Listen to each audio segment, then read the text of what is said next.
¿Qué tal amigos? Ya nos encontramos con el ingeniero Jorge Soto Yen, presidente del capítulo de Ingeniería de Minas del Colegio de Ingenieros del Perú, a quien le damos la más cordial bienvenida a Rumbo Minero. Hola, ¿cómo están? Muchas gracias por esta invitación y aquí dispuesto a responder algunas consultas por parte de Rumbo Minero. Correcto, en primer lugar consultarle, vemos en este inicio de año que ha habido una serie de operativos contra la minería ilegal que viene llevando a cabo el gobierno del Estado. ¿Qué opinión tiene usted respecto a eso? ¿Qué panorama de repente positivo se avecina? Mira, un tema de la minería ilegal que todos conocemos, que es la que lamentablemente destruye el país en todo su contexto y que debemos darle otra mirada de cómo debe o viene trabajando el gobierno para poder erradicar, reducir, eliminar esta minería ilegal. Y eso va de la mano con un proyecto de ley que todos conocemos, que presentó el Ministerio de Energía y Minas en el Congreso de la República, mejor dicho, a través del Poder Ejecutivo, que es la famosa Ley MAPE. Y esta Ley MAPE es la que se viene debatiendo últimamente, la presentación que se ha hecho en el Congreso de la República. Pero hay que tener en cuenta que, lógicamente, todos debemos apuntar a algo que sea beneficioso para el país. Y eso significa que todos los actores, desde el punto de vista de instituciones, la sociedad civil y la parte política, vienen trabajando en el Congreso de la República, dando sus opiniones, sus puntos de vista y sus aportes para seguramente mejorar esta ley MAPE. Yo quería tocar solamente dos puntos interesantes para ir reduciendo esta minería también ilegal y que ayude un poco a la minería formal. Y eso está enfocado a dos decretos, a un decreto supremo 018-2017-EM, que permite lamentablemente hacer cambios de un punto hacia otro, algunas operaciones que tienen la parte de reinfo. Y el segundo es un decreto ley que fue dado también en el año 2017, el 1351, que en su anexo 307 y 307A lamentablemente le da muchas facilidades a la parte de una minería ilegal. Lógicamente se pensó en algo positivo con esta norma de la parte de justicia, pero que no ha dado los resultados, y es ahí donde se debe también empezar a evaluar para modificar esos artículos y que le den todo lo positivo a una minería formal, a una minería que está también en proceso de formalización. Correcto. Respecto a ese tema, también se planteó hace unas semanas la creación de una nueva autoridad contra la minería ilegal, sus siglas AMCOMI. Hubo un poco un debate en lo que recogimos algunas declaraciones, por ejemplo, de que esta autoridad no tendría tal vez la competencia para actuar como lo hace el Ministerio Público, por ejemplo, el Ministerio del Interior. Entonces, también conversamos con el viceministro de Minas, ¿no? Henry Luna, y nos comentó que más que nada su función sería como informativa, también tratar de tener cierta relación con el minero. ¿Qué podría comentarnos también usted al respecto? Bueno, sí, desde un punto de vista, creación de instituciones adicionales, hay que tener criterios desde un punto de vista transversal en la parte organizacional en conjunto del Estado peruano. Y cuando uno quiere tener una nueva autoridad o alguna organización que pueda manejar un poco el tema de lo que estamos viviendo, la minería ilegal, hay que tener en cuenta que entramos en un ámbito legal muy importante y está muy alineado a lo que establecen todas las normas peruanas, desde la Constitución Política del Perú, pasando por los decretos ley, etcétera.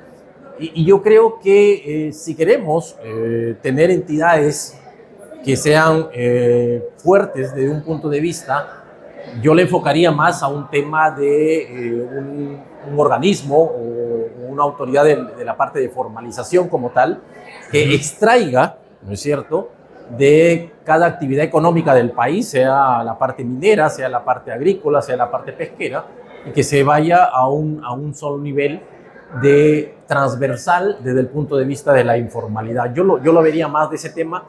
Y desde el otro punto de vista, si es que se va a tomar en cuenta de una manera general, mejor dicho, para la parte organizacional, podría ser siempre y cuando las directrices ya para esta entidad estén dadas técnicamente, ya, y que permitan lógicamente a cada actividad económica, o en este caso la minería, ser alineada a los intereses del país, más no alineada a otros intereses. Correcto. Ahora, hace poco que escuchamos las ponencias, las participaciones de los panelistas también en este jueves minero, algo que se rescató, por ejemplo, de la señora Mercedes Arauz respecto a la minería era que uno de los problemas era la falta de conectividad, y del señor Rubén Arratía comentó que uno de los problemas del sector era que estaba extremadamente sobreregulado. ¿Qué opiniones tendría usted sobre esos dos puntos? Mira, yo coincido con las dos opiniones, han sido muy certeras y eso lo conozco desde el ámbito minero, en la cual he estado como director general de minería prácticamente 1 año, 7 meses. Y justamente en ese tiempo, en las cuales salieron muchos proyectos, uno de los puntos fue el alineamiento, la comunicación, la transversabilidad entre las instituciones. Y es por eso que los proyectos de un proyecto minero deberían medirse y hacer su seguimiento en función a todas las entidades que son parte de la aprobación de un proyecto. Sabemos que hay una sobreregulación, pero lo importante es conocer cómo es el procedimiento en cada una de ellas para poder manejar un proyecto minero. En el caso del trabajo que se encomendó, justamente alineamos eso con el Ministerio de Cultura, el Ministerio del Ambiente, en este caso con SENACE, trabajamos con OEFA, con OCINERMIN, en las entidades del Estado de la parte de terrenos, la SUNAR, etcétera, y es por eso que los proyectos fueron saliendo. Por eso se hablaba siempre de $5.000 millones de inversión, que es lo que requiere el país desde el punto de vista minero anualmente para más o menos mover el 1% del PBI. Y coincido con ese punto de vista tanto de Mercedes como de Nelson Chá. Y el segundo, que es la desregulación, es muy importante. Por ejemplo, podemos analizar que para los proyectos de exploración se necesitan una infinidad de permisos cuando todos conocemos que un proyecto de exploración significa investigación. Por lo tanto, yo no debería tener realmente permisos o autorizaciones desde un punto de vista del Ministerio de Cultura, porque una simple perforación de 1 pulgada o 2 pulgadas significa extraer un testigo, significa investigar. Entonces, allí tenemos en la parte minera, que es el campo que manejamos, una sobreregulación desde todo el ámbito porque no permite avanzar los proyectos de exploración. Y eso se puede reducir efectivamente siempre y cuando las personas idóneas estén en el campo que corresponde. Y ahí voy a unir esta parte que también lo manifestó los expositores, y es justamente la calidad de profesional que necesitamos en el Estado peruano. Simplemente es poder capturar a los mejores profesionales que tiene el país, con todas las capacidades correspondientes, pero que sobre todo tiene la facilidad y el conocimiento de tomar decisiones para hacer un cambio, un rumbo en una política minera, un cambio, un rumbo en la aprobación de los proyectos mineros. Y allí sí coincido mucho con ellos en que el tema de servir debería ser más meritocrático para lograr los objetivos que quiere un país. Ser eficiente, reducir lógicamente toda la regulación que se tiene, una desregulación, y sobre todo tener una mejor comunicación, alineamiento con todas las instituciones que son parte de aprobación de un proyecto minero, y eso nos llevaría lógicamente a ser más competitivos en los últimos años, que hemos perdido prácticamente competitividad en bajar en los rankings mundiales. Correcto, ya para cerrar, respecto a ese tema también de la sobreregulación, la tramitología, ¿usted considera que la propuesta de la ventanilla única digital podría agilizar esos procesos? Mira, la ventanilla única digital para mí, desde el punto de vista global, es muy necesaria. Lo que nos falta es quizás un empuje, un mayor apremiamiento por parte de las entidades propias del Estado de acelerar la ventanilla única. En el periodo que se pudo trabajar, se hizo la primera fase, La fase 1, que se tiene una página web donde cualquier inversionista de cualquier parte del mundo puede saber cuáles son los procedimientos, ¿no es cierto?, para un permiso o una autorización, pero lógicamente no tiene el detalle que esos permisos y esas autorizaciones son muy largas. Entonces venía la segunda fase, que es la parte de infraestructura y la parte de la matriz legal que hay que tener para que se pueda soportar todo el trabajo de la Ventanilla Única Digital, que agrupa más o menos a 10 entidades del Estado, y eso nos ayudaría a reducir notablemente los tiempos en los procedimientos. Yo creo que está en línea la Ventanilla Única Digital. Lo único que falta es que ponerle un mayor empuje, ponerle una mejor ganas y lograr el objetivo que se debe tener para el 2026, la Ventanilla Única Digital. Correcto. Y finalmente, ¿algún comentario para cerrar ya sobre el crecimiento del sector minero, las expectativas que usted tiene para este nuevo año y el próximo año, ¿no?, que el MINEM anunció 11 nuevos proyectos que se van a dar? Y también respecto al cobre, que es el mineral que bueno, nosotros ocupamos entre el segundo y el tercer puesto de productor de cobre mundial. ¿Qué nos podría comentar? Sí, mira, yo soy muy positivo en los lineamientos y lo vengo diciendo desde hace muchos años, porque he hecho algunos análisis desde el punto de vista de la academia de cómo viene fluctuando el precio del oro y del cobre como principal atributo para poder definir si verdaderamente va a haber un crecimiento en el país.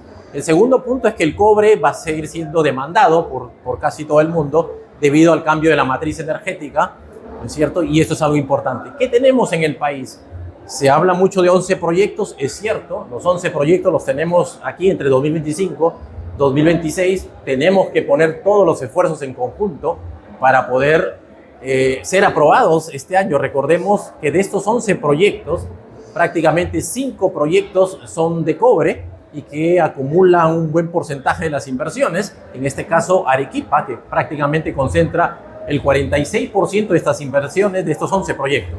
En segundo lugar, tenemos tres proyectos polimetálicos importantes dentro de esta cartera de los 11, y proyecto de plata y de hierro, que es Pampa de Pongo, y que es interesante saber que estos 11 proyectos suman poco más de 8.000 millones de dólares, y que se los traemos a valor presente, como el tema de Antamina, el mismo proyecto de Tía María, que ya está en construcción, estaríamos hablando de un más o menos 20% adicional, 9.600 millones de dólares, que deberían darse en estos 2 años. Es decir, estaríamos en la línea de que cada año tendría que tener una inversión el país entre 4.500 y 5.000 millones de dólares de inversiones. Y hace poco se ha dado la cifra del ministro Jorge Montero, que hemos llegado el 2024 a 4.880 millones de dólares de inversión privada. Estamos en buen camino. Yo auguro bastante positivo, porque la industria minera, los inversionistas mineros, lógicamente buscan donde hay estabilidad jurídica, estabilidad tributaria, y eso es lo que viene manteniendo el país hace 30 años, desde las últimas políticas que se hicieron en el gobierno de Alberto Fujimori en el 93, y que lógicamente 30 años nos dan bastante positivo, pero que podemos ir mejorando algunas regulaciones, algunos puntos de las normas y de estos temas de financieros que nos podrían llevar a una mejor inversión. Digo esto porque veamos que Argentina está tomando un poco la delantera en lo que significa atracción de inversiones. Chile ha comenzado también a volver a encaminarse en la atracción de inversiones, y esperamos que el gobierno peruano, aún con todas sus falencias o dificultades que tiene, sigamos en esa brecha de poder atraer más inversiones al país para seguir creciendo. Correcto, muchas gracias. Estuvo con nosotros el ingeniero Jorge Sotoyen, presidente del capítulo de Ingeniería de Minas del Colegio de Ingenieros del Perú, en exclusiva para Rumbo Minero. Muchísimas gracias.